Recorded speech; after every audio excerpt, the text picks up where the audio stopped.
अस्सलाम वालेकुम, welcome to my channel. आज मैं आपके साथ शेयर कर रही हूँ शामी बर्गर बनाने की रेसिपी, जो कि बहुत आसान रेसिपी है और बहुत इजीली बन जाती है। जब आप ये रेसिपी जान जाएंगे तो आपको कभी भी बर्गर बाहर से मंगवाने की ज़रूरत नहीं पड़ेगी। जब भी आपका दिल करे आप इसको घर पे ही बना सकते हैं। आइए देखते हैं इस डिलीशियस और इजी रेसिपी को बनाने के लिए हमें किन किन चीज़ों की ज़रूरत पड़ेगी। तो चलिए शुरू करते हैं। और इससे पहले अगर आप मेरे चैनल पे नए हैं तो प्लीज़ मेरे चैनल को सब्सक्राइब करें और बेल के बटन को लाजमी प्रेस करें ताकि मेरी नई आने वाली वीडियो सबसे पहले आपको मिल सके।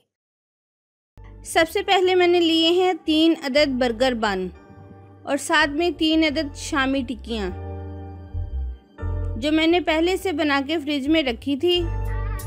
1 अदद स्लाइस में कटा हुआ खीरा, 2 अदद स्लाइस में कटे हुए टमाटर, 1 अदद कटा हुआ प्याज और थोड़ी सी बंद गोभी, इसको बारीक काट लिया है।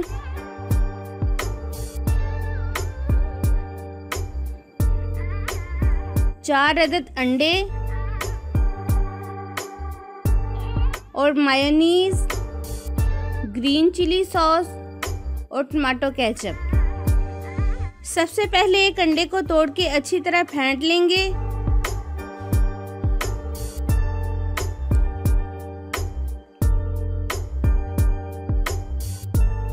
अब एक पैन में थोड़ा सा कुकिंग ऑयल डालेंगे और शामी कबाब को फ्राई करेंगे।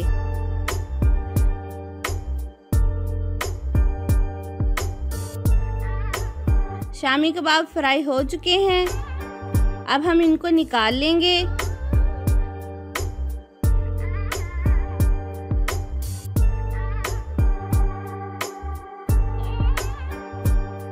अब एक बाउल में अंडे को तोड़ के इसमें हाफ चाय का चम्मच नमक और 2 चुटकी काली मिर्च डाल के अच्छी तरह फेंट लेंगे और इसी पैन में डाल के फ्राई कर लेंगे। इसी तरह बाकी के अंडों को भी फ्राई कर लेंगे।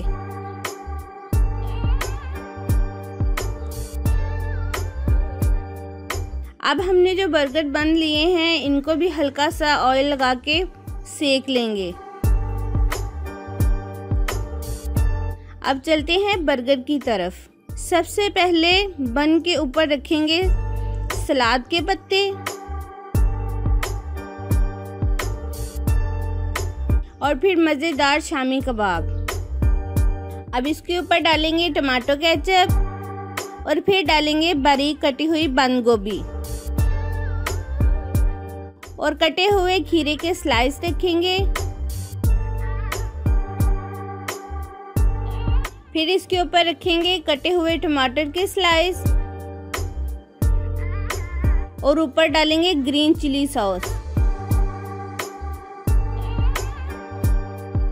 और फिर मायोनीज डालेंगे। अब इसके ऊपर रखेंगे फ्राई किया हुआ अंडा। लीजिए फ्रेंड्स, बहुत मज़ेदार शामी बर्गर तैयार है। अगर आपको मेरी ये वीडियो पसंद आए तो प्लीज़ लाइक और शेयर ज़रूर कर दें। अपना बहुत सारा ख्याल रखें, मुझे भी दुआओं में याद रखें। मिलते हैं अगली वीडियो में एक नई रेसिपी के साथ। तब तक के लिए अल्लाह हाफिज़।